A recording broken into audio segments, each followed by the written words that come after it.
Kidney जब सिकुड़ने लगती है जब किडनी के अंदर कोई ना कोई इन्फेक्शन हो रखा होता है। एक सीकेडी पेशेंट की भी किडनी बहुत तेजी से सिकुड़ रही होती है और इसमें किडनी सिकुड़ने की जो स्टेज होती हैं वो 5 होती हैं। अगर आप अपनी सिकुड़ी हुई किडनी को फिर से नॉर्मल साइज में करना चाहते हैं तो आपको किडनी सिकुड़ने के कारणों के बारे में पता होना चाहिए, तभी आप इसको बिल्कुल नॉर्मल साइज में ला सकते हैं। आप चाहे कितनी भी दवाई खा लें, लेकिन जब तक आप अपने बेसिक सिम्टम को नहीं सुधारेंगे कि ये किडनी में जो सिकुड़न आई है ये किस वजह से आई है, तब तक कोई दवाई काम नहीं करेगी। तो सबसे पहले हम जानते हैं कि किडनी क्यों सिकुड़ने लगती है। किडनी खराब होने का जो मुख्य कारण होता है वो होता है हाई ब्लड प्रेशर।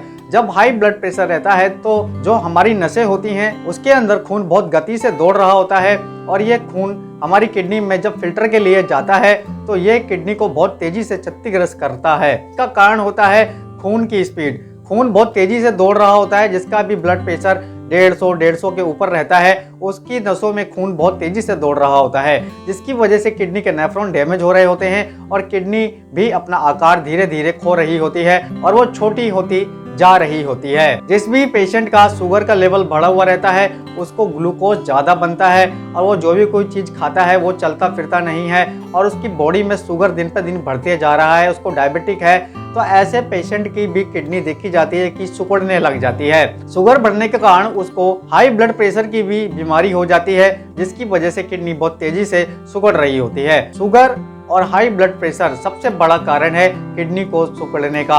और भी कारण होते हैं किडनी सिकुड़ने के, जैसे कि कोई गलत मेडिसिन का प्रयोग कर लेना या एंटीबायोटिक टैबलेट का ज़्यादा इस्तेमाल कर लेना या पेन किलर मेडिसिन का ज़्यादा इस्तेमाल करना या स्टेरॉइड जैसी टैबलेट को ज़्यादा इस्तेमाल करना भी किडनी को बहुत तेजी से क्षतिग्रस्त करता है और किडनी का साइज सिकुड़ने लग जाता है। क्योंकि किडनी हमारे ब्लड को प्यूरिफाई करती है, हमारे ब्लड को डिटॉक्स करती है, हमारी बॉडी को डिटॉक्स करती है, तो ऐसे में किडनी के अंदर ही सारी चीजें, दवाइयाँ और जितना भी हम खाते हैं किडनी में ही हमारे ब्लड द्वारा फिल्टर होता है। हम जानेंगे कुछ आयुर्वेदिक मेडिसिन जो कि बहुत तेजी से किडनी का साइज नॉर्मल करती हैं। तो पहली मेडिसिन हमारी रहेगी मकोए।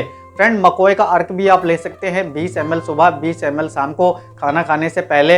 अगर मकोए का अर्क नहीं मिल रहा है तो आप पंसारी की दुकान से रो फॉर्म वाला मकोए ले सकते हैं। उसको धो करके सुखा करके और उसका काढ़ा बना सकते हैं। 2 चम्मच मकोए कूट करके आप 500 ग्राम पानी में उबालें। जब पानी 100 ml रह जाए तो छान करके सुबह शाम खाना खाने के बाद लें। हाँ जी, आप जब काढ़ा बनाएंगे तो वो खाना खाने के बाद ही लेना है, लेकिन अर्क खाना खाने से पहले ही लेना है। दूसरी मेडिसिन के बारे में जानते हैं। दूसरी मेडिसिन हमारी रहेगी पुनर्नवा के कैप्सूल।